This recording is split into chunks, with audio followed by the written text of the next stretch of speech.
සුබ දවසක් කාලේ ඔයගොල්ලෝ හැමෝටම අද දුලා ඉන්නේ එක්කමොස්ටර් YouTube channel එකෙන් එන තවත් අලුත් වීඩියෝ එකක් එක්ක අද අපි කතා කරන්න යන්නේ සුන්දර වර්ණවත් හැමෝම ආදරය කරන ඔස්කා මාළුවා ගැනයි. ඔයාලා අපේ YouTube channel එක subscribe කරලා නැත්නම් පල්ලෙහෙන් තියෙන රතු පාට subscribe button එක click කරලා එහා පැත්තේ තියෙන bell icon එකත් ඕල් දාලා තියාගන්න. එතකොට මම දාන අලුත්ම වීඩියෝ එකක් ඔයාලා ගාවටම notification එක මාර්ගෙන් ගෙන්න ගන්න පුළුවන්. එහෙනම් අපි වැඩි කතා බහ නැතුව යම් වීඩියෝ එකට.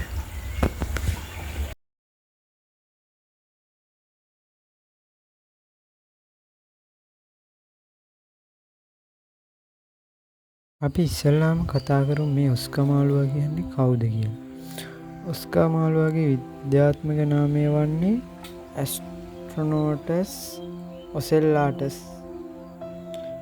මෙම මාළුවා සවුත් ඇමරිකාවල ගංගාවලින් ආව ෆ්‍රෙෂ් වෝටර් මාළුවෙක් විදිහට තමයි මෙයාව හඳුන්වන්නේ. මොහු සිග්ලෙට් කාණ්ඩයට අයත් ඉන්ටෙලිජන්ට් මාළුවෙක් විදිහට තමයි හඳුන්වන්නේ.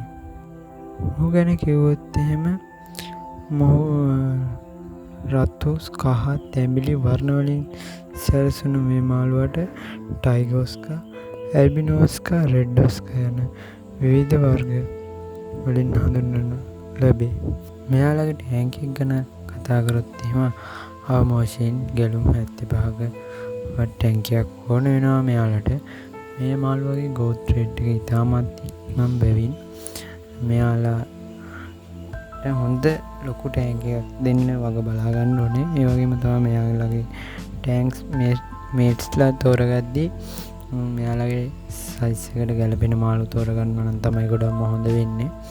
ඒ වගේම තමයි මෙයාලගේ ටැංක් එකේ ෆිල්ටරේෂන් ගැන කතා කරොත් එහෙම සුපිරි ෆිල්ටර් එකක් තියෙන්න ඕනේ. මොකද මේ ඔස්කා කියන්නේ කෑම කාවුවාම එයාලගේ කර්මල් වලින් ඒ කෑම කුඩු වෙලා එළියට එන ජාති වර්ගයක්.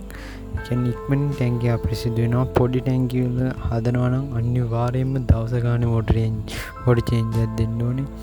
ඒ වගේම තමයි ලොකු ටැංක් එකක නම් හොඳ ෆිල්ටරේෂන් සිස්ටම් එකක් තියෙනවා නම් සුපිරියට හදන්න පුළුවන් ලස්සන මාළුවෙක් තමයි මේ ඔස්කා මාළුවා කියන්නේ.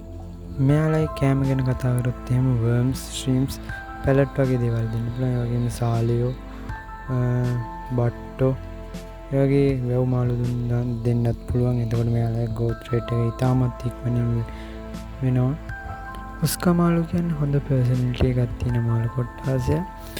ඔයාලට රෙගියුලර් ටයිම් එකකට කෑම දුන්නොත් ඒගොල්ලෝ ඒ වෙලාවට ඔයාව අනිවාර්යෙන් බලාපොරොත්තු වෙනවා. ඔයාව හඳුනා ගන්නත් කියන්නේ අපි ජල සුනකයා වශයෙන් තමයි ඔස්කා මාළුව හඳුන්වන්නේ ගොඩක් අය. ඒ තරම් එයාට හොඳට එයාගේ අයිතිකාරයව හඳුනා ගන්න පුළුවන් වෙනවා.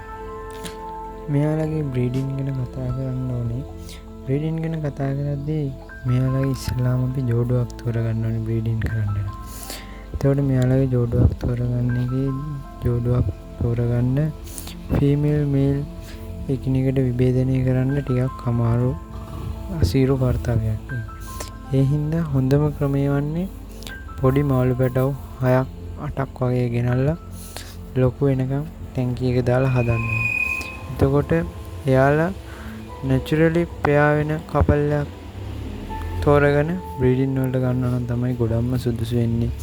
එතකොට නැත්තම් ගොඩාක් දුරට අපිට පෙයා කරන එක ගොඩාක් අසීරු කාර්යයක් වෙනවා. මොකද එයාලා කොටා ගන්න බලනවා. එහෙම වුණොත් ඒ හින්දා එයාලට නැචරලි පෙයා වෙන්න තමයි දෙන්න ඕනේ. මෙයාලගේ බ්‍රීඩින් ටැංක් එක ගැන කතා කරොත් එහෙම අවමෝෂයෙන් ගැලුම් 50කවත් ටැංකියක් ඕනේ නැහැ. ඊට වැඩි තියෙනවා නම් ගොඩක් හොඳයි. යටට සීට් කැල්ලක් වගේ දාලා ඉබ්බාම එයාලගේ බිත්තර අලවනවා කරනවා. අපි බලමු මෙයාලගේ පරිසරය කොහොමද සැලසුම් කරන්න කියලා. ටෙම්පරේචර් එක ගැන කතා කරොත් එහෙම සෙල්සියස් අංශක 26ත් 28ත් වගේ උෂ්ණත්වයක තමයි මෙයාලට ඉන්න ඕනේ. pH level එක ගැන කතා කරොත් එහෙම 6.5ත් 7ත් අතර pH එකක් තියෙන්න ඕනේ බ්‍රීඩින් කාලෙදී. ටැංක් එකේ ලයිට් එක ගැන කතා කරොත් එහෙම චර ලයිට් ඕනේ අඳුරු පරිසරයක තියෙනවා නම් ගොඩක් හොඳයි. ඒකට එයාලා කලබල වෙන්නේ සාමගාමීව සිටිනවා. ෆීමේල් මාළුවා එකවරකට බිත්තර 1000කට වැඩි ප්‍රමාණයක් දානවා. මේල් මාළුවයි ෆීමේල් මාළුවයි දෙන්නම එකතු වෙලා බිත්තර ටික රකින්නවා. එතකොට මෙයාලගේ බිත්තර දවස් 3-5ක් අතර කාලයකදී මේ පුපුරලා පැටව එළියට එනවා. මෙයාලට පැටවුන්ට කෑම ගැන කතා කරොත් එහෙම බ්‍රයන් ෂීප් තමා දෙන්න ඕනේ. ඊට පස්සේ ටිකක් ලොකු වෙද්දී ඔය පාම්පනුවෝ එතකොට මොයිනා ඩැෆ්නියා වගේ දීලා හොඳ ප්‍රෝටීන් කෑම එකක් ඊට පස්සේ අපිට දෙන්න පුළුවන්. ඊට පස්සේ හොඳ සයිස් කරගෙන අපිට වෙළඳ පොළට යොදා ගන්න පුළුවන් හොඳ බිස්නස් එකක් මේ ඔස්කා මාළු කියන්නේ. ඒ කියන්නේ ඉතාමත් ජනප්‍රිය මාළු කොට්ටාසයක් තමයි මේ ඔස්කා මාළුවා කියන්නේ. බ්‍රීඩින් කරනවා නම් එහෙම ලේසි මාළු කොට්ටාසයක්. අනිවාර්යෙන් බ්‍රීඩින් කරද්දී මම ඉදිරියේදී බ්‍රීඩින් වීඩියෝ එකක් ගේන්න බලාපොරොත්තු වෙනවා. ඒ කියන්නේ A to Z සම්පූර්ණ මුලින් ඉඳන් බ්‍රීඩින් ගැන විතරක් කතා කරන්න බලාපොරොත්තු වෙනවා. එහෙනම් අදට මම ගිහින් එන්නම්. මගේ වීඩියෝ එකත් එක්ක අන්තිම වෙනකම් එකතු වෙලා හිටියට ඔයාලා හැමෝටම ගොඩක් ස්තුතියි. තව එකක්. ඔයාලා මගේ YouTube channel එක subscribe කරලා නැත්නම් පල්ලෙහෙන් තියෙන subscribe button එක click කරලා එහා පැත්තේ තියෙන bell icon එකත් all දාලා තියාගන්න. එතකොට ඔයාලට මම දාන අලුත්ම වීඩියෝ එකක් ඔයාලා ගාවටම notification එක මාර්ගෙන් ගෙන්න ගන්න පුළුවන්. ඒ වගේම තමයි මේකේ කාරි ඔයාලට දැනගන්න තව දේවල් තියෙනවා නම් ඔයාලා comment එකක් දාන්නත් අමතක කරන්න එපා. like කරන්නත් අමතක කරන්න එපා. ඔයාලගේ මාළු හදන යාළුවෝ ඉන්නවා නම් අනිවාර්යෙන් වීඩියෝ එක share කරලා sub එකක් දෙන්න යාළුවට. thank you වෙනවා.